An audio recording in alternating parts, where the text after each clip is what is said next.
Pengaruh keadaan stres terhadap motivasi lapar, makan, dan kesehatan. Kita bahas dari hal yang paling dekat dengan diri kita, stres secara psikologis. Kenapa orang stres itu lebih banyak makan? Jadi teman-teman, ini bisa dijelasin menggunakan dua sisi. Yang pertama, kebutuhan fisik seseorang itu sendiri, dan yang kedua, kebutuhan psikologi seseorang itu sendiri. Yang pertama, kebutuhan fisik seseorang. Secara naluri, memang ketika kita stres, kita membutuhkan lebih banyak energi untuk melakukan lebih banyak hal, seenggaknya agar kita lupa dengan rasa stres itu. Nah, karena seperti yang kita tahu, makanan itu kan merupakan sumber energi bagi kita. Jadi dengan makan kita bisa menimbulkan sebuah sumber energi baru. Jadi istilahnya makanan itu bahan bakar bagi sebuah motor, teman-teman.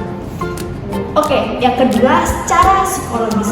Jadi secara psikologis, stres itu tidak hanya memakan energi kita, tapi juga pikiran kita, teman-teman.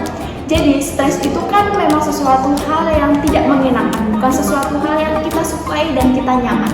Jadi sangat manusiawi kalau kita ingin melakukan hal-hal yang bisa mengalihkan kita dari stres tersebut. Sebenarnya banyak hal sih teman-teman untuk kita bisa mengalihkan pikiran kita dari stres tersebut. Tapi makanan menjadi salah satu cara yang tercepat dan paling instan.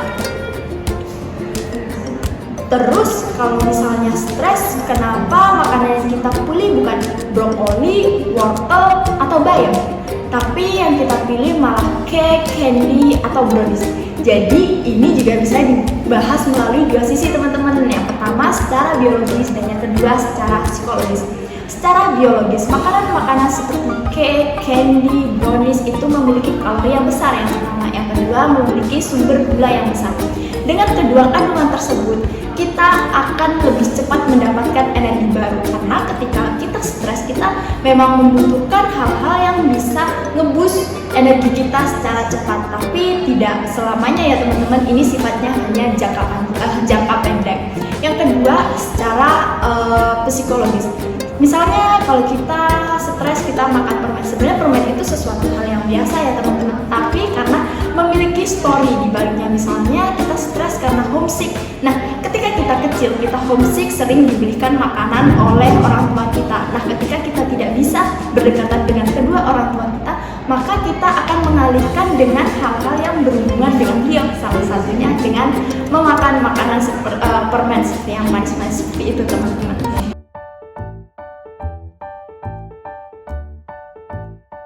Nah, hal yang pertama kali kita ketika melihat sesuatu pasti menggunakan mata, dan kemudian akan diteruskan oleh otak, kemudian diteruskan oleh sistem visual, dan hal itu berkaitan dengan otak. Ini berkaitan dengan motivasi manusia, yaitu berkaitan dengan kesehatan yang sentral, kemudian perhatian, dan kemudian kesenangan, dan kemudian motivasi dalam memilih suatu makanan.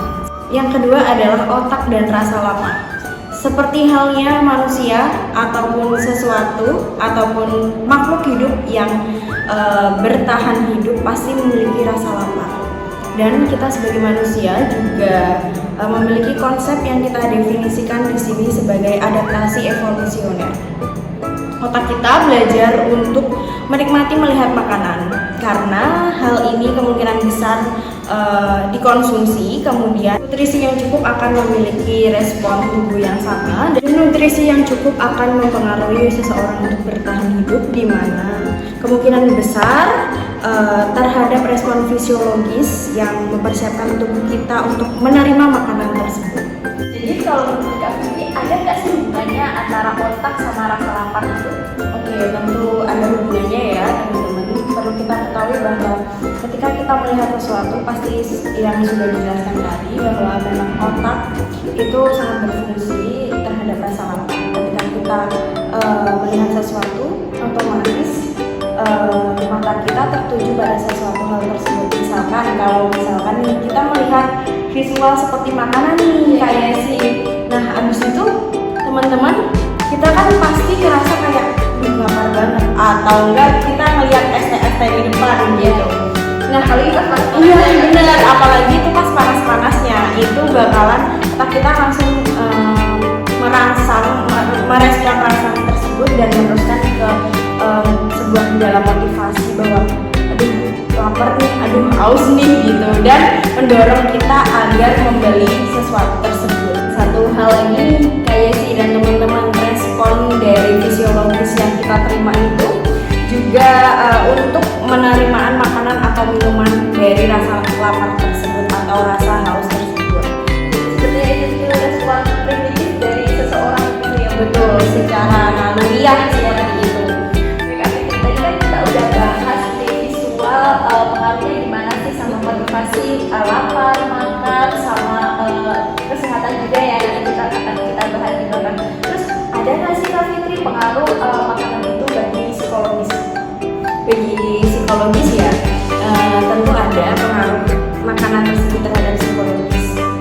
Tadi kan awalnya kita melihat sama, ini juga gitu. Tapi perilaku kita itu lebih dikendalikan oleh otak kita.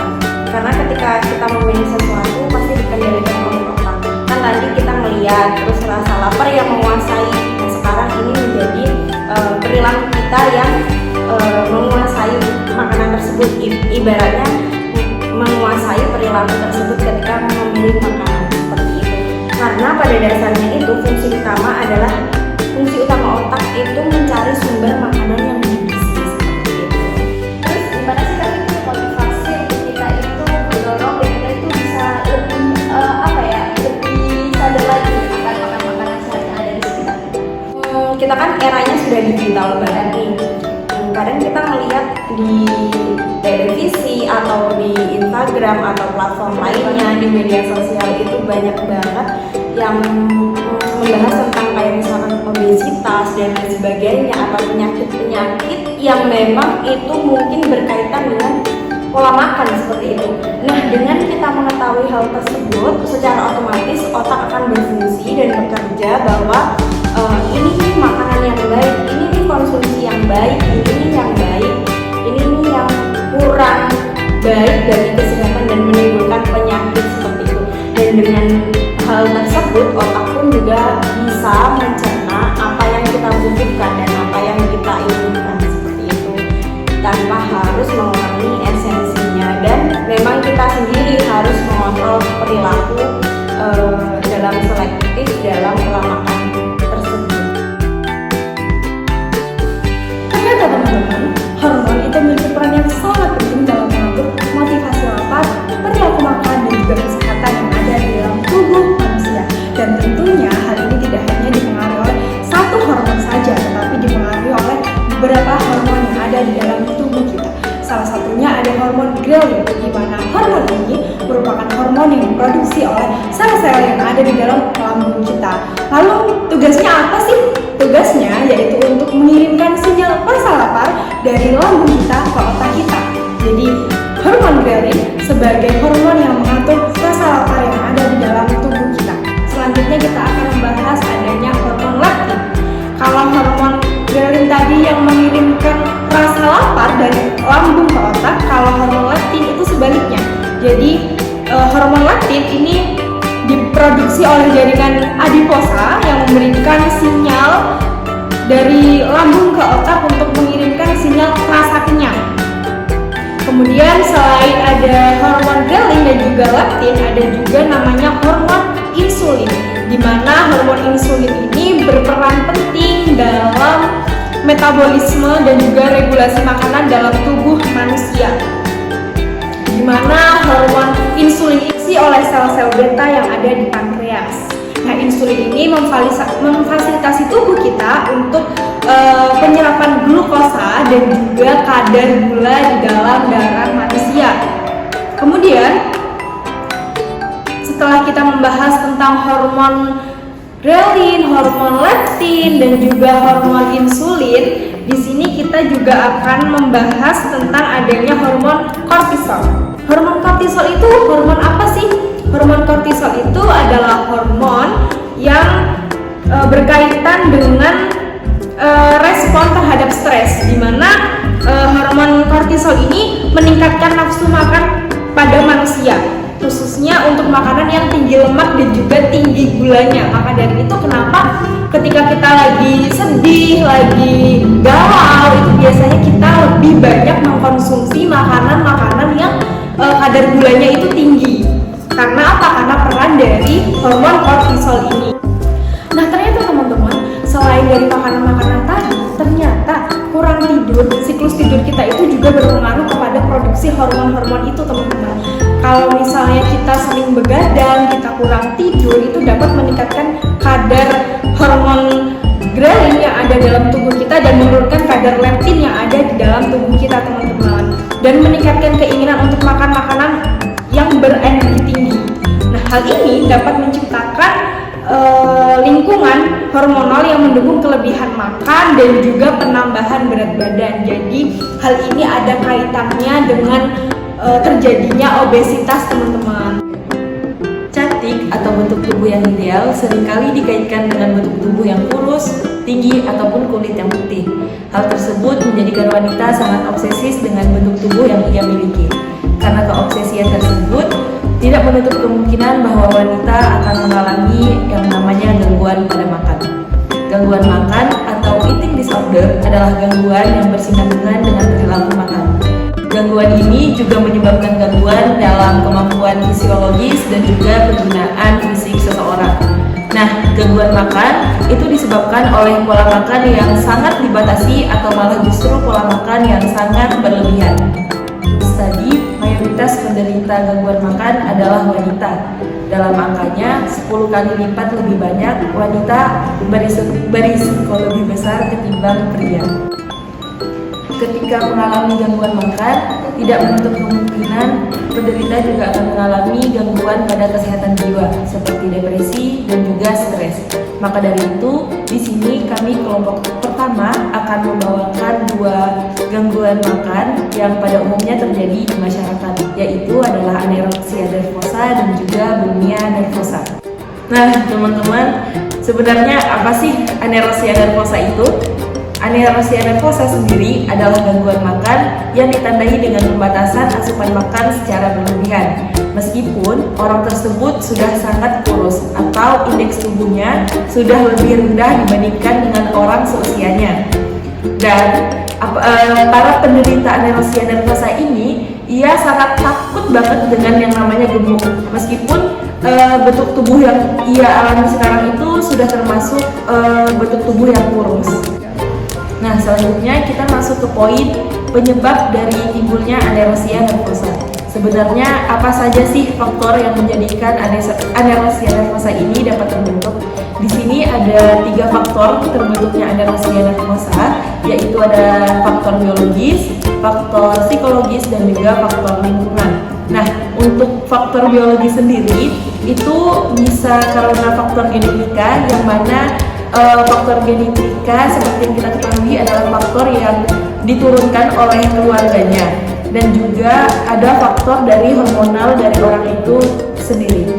Selanjutnya adalah faktor psikologis, yang mana para penderita anorexia nervosa memiliki karakter yang begitu cemas dan juga memiliki karakter yang perfeksionis, sehingga di dirinya itu terdapat keinginan untuk selalu tampil atau selalu memiliki sesuatu hal yang sangat sempurna, dan juga adanya karakter atau sifat yang rendah diri terhadap diri yang ia miliki.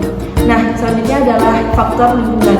Seperti paparan yang di awal, faktor lingkungan di sini karena adanya paparan dari media-media sosial atau karena adanya paparan dari orang sekitar bahwa bentuk tubuh yang ideal atau bentuk tubuh yang bagus itu adalah bentuk tubuh yang kurus, sehingga para penyidap anorexia nervosa itu sangat berhati-hati dengan tubuh yang ia miliki. Nah, selanjutnya ada gejala atau apa sih tanda-tanda dari anorexia nervosa itu sendiri. Di sini ada beberapa gejala yang dapat membentuk suatu gangguan makan ini, yaitu gejala yang pertama adalah porsi makan yang sangat sedikit atau pembatasan asupan makan yang sangat berlebihan terhadap individu itu, walaupun dia sudah memiliki berat badan yang di bawah rata-rata anak usianya. Terus gejala yang kedua adalah ketakutan yang sangat besar terhadap bentuk tubuh yang gemuk. Selanjutnya adalah memiliki citra diri yang rendah. Dan juga anorexia nervosa ini sangat berhubungan dengan kemampuan fisik dan juga kesehatan jiwa. Nah, kalau untuk kesehatan fisik itu sendiri di sini gejalanya dapat terbentuk dengan menstruasi yang tidak teratur untuk wanita dan juga kerontokan rambut yang sangat parah. Nah, gejala fisik yang lain ada seperti irama jantung yang tidak biasa dan juga mengalami dehidrasi. Kalau untuk kesehatan jiwanya itu seperti gejala depresi. Selanjutnya masuk ke poin yang terakhir, yaitu bagaimana sih cara penanganan dari anorexia nervosa itu sendiri. Di sini terdapat beberapa cara agar kita dapat terlepas dari anorexia nervosa. Yang pertama adalah dengan melakukan pendekatan dengan psikoterapi, karena di sini seorang pasien itu akan didorong agar memiliki pemikiran yang rasional terhadap pola makannya. Dan yang kedua adalah tentu kita dapat mencintai diri kita dengan menerima diri kita dan apa adanya. Yang selanjutnya adalah bersikap realistis, jangan selalu terbawa dengan lingkungan sekitar yang selalu mendorong kita agar berpikiran bahwa bentuk tubuh yang bagus itu hanyalah bentuk tubuh yang kurus. Dan juga yang terakhir adalah menjalin komunikasi yang baik dengan orang sekitar, dengan berbicara atau bercerita sehingga dapat meningkatkan kepercayaan diri kita. Saya akan menjelaskan apa itu bulimia, apakah sama dengan anorexia, dan apa faktor yang mempengaruhi bulimia dan bagaimana penanganannya. Bulimia berasal dari kata bahasa Yunani yang berasal dari kata bos artinya sapi dan limos artinya lapar, atau secara pengertian bulimia artinya lapar dan sehingga memakan seperti sapi yang mengunyah rumput. Bulimia hampir sama dengan anorexia. Keduanya sama-sama membuat tubuh ideal dengan cara yang ekstrim. Anorexia dengan cara puasa atau diet yang ekstrim, sedangkan bulimia dengan cara makan yang banyak kemudian memuntahkan makanan tersebut. Pada dasarnya manusia itu sehari cuma membutuhkan 3000 kalori, sedangkan bulimia ini sekali makan itu bisa sampai 3000 kalori kemudian memuntahkannya. Atau jika tidak memuntahkannya, dia bisa berolahraga secara ekstrim. Kalau tidak dengan berolahraga secara ekstrim, dia bisa dengan obat pencuci perut. Ada banyak resiko dari bulimia ini, yaitu gigi membusuk atau asam reflux, karena sering adanya asam dari perut yang dipaksa untuk keluar. Selain itu, bulimia ini bisa beresiko untuk ginjal, jantung, dan juga usus. Yang beresiko terkena bulimia ini antara lain yang lebih banyak terkena wanita remaja karena obsesnya terhadap berat badan ideal. Bukan berarti laki-laki nggak bisa kena, tapi laki-laki bisa saja terkena bulimia ini, seperti atlet, terus anak sekolah, bahkan artis bisa kena. Di kalangan laki-laki banyak yang terkena bulimia ini sehingga presentasinya meningkat, terutama bagi yang homoseksual. Faktor terbesar timbulnya bulimia adalah obsesinya untuk menjaga berat badan ideal. Dan selain itu adanya tekanan dan body image atau citra tubuh. Dengan adanya medsos, sangat mudah untuk selalu merasa kurang, baik itu kurang cantik, kurang ganteng, kurang kurus, kurang berotot, dan hal lain. Hal ini berdampak pada semua orang, dari murid, artis, bahkan atlet. Jadi, apakah bulimia ini bisa disembuhkan? Jawabannya bisa. Hal pertama yang harus dilakukan adalah terapi, karena bulimia ini termasuk gangguan psikologi menurut DSM. Lalu bagaimana kita bisa membantu orang yang terdampak bulimia ini? Susah emang untuk mengetahui siapa yang terkena bulimia, karena kebanyakan Kebanyakan dari mereka menyembunyikan hal tersebut. Beberapa hal yang dapat mengidentifikasi orang yang terkena bulimia. Yang pertama, dia sering ke kamar mandi dalam waktu yang lama. Dan kedua, gigi atau gusi mereka terlihat kotor karena diet dan muntahnya tadi secara berlebih. Dan selain itu bisa dilihat dari kecemasannya terhadap berat badan. Membantu penderita bulimia adalah dengan cara meningkatkan kepercayaan dirinya, terus juga tidak menjadikan tubuh sebagai bahan olok-olokan.